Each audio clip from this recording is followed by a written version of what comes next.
খঙাল মানুহে যেনেকৈ খং কৰিব পাৰে প্ৰচণ্ডভাৱে ভাল পাবও পাৰে। সময় বেয়া হ'লে সকলোবোৰে বেয়া হৈছে। যিটোক ভাল পায় বুজে সিও আঁতৰি যায়। ছোৱালীবোৰে সকলো সময়তে সত্য কথা পচন্দ কৰে, কিন্তু বিশ্বাস কৰে মিছলীয়া মানুহক। ভুল মানুহ, ভুল সিদ্ধান্ত, ভুল বিশ্বাস এজন মানুহক জীৱন ধ্বংস কৰাত যথেষ্ট। সকলো জোনাক ভাল পোৱা মানুহৰ হৃদয়খন পোহৰ হ'ব নোৱাৰে, কাৰণ জোনাক ভৰা আকাশতো শিলাবৃষ্টি হয়। যি তোমাৰ অবিহনে ভালে থাকিব পাৰিছে, তুমিও তাৰ অবিহনে জীয়াই থকাটো শিকি লোৱা।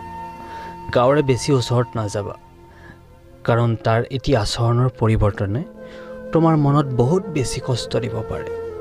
চকুৱে কান্দে বহুত পিছত, তাৰ আগতে হৃদয়ে কান্দে।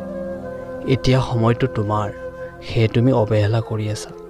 অপেক্ষাটো মোৰ, সেয়ে ধৈৰ্য ধৰি আছোঁ। তোমাক পাই ভাবিছিলোঁ জীৱনটো সলনি হৈ যাব, কিন্তু নাই, তুমিয়ে সলনি হৈ গ'লা। কি অদ্ভুত জীৱন! মৰি গ'লে সকলোৱে কান্দে আৰু জীয়াই থাকিলে সকলোৱে কন্দুৱায়। যদি এদিন এনেকুৱা হয় পিছদিনা আৰু ৰাতিপুৱা নহয়, তেতিয়া সকলোৱে বুজিব জীৱনত যে কোনোৱে কাৰো নহয়।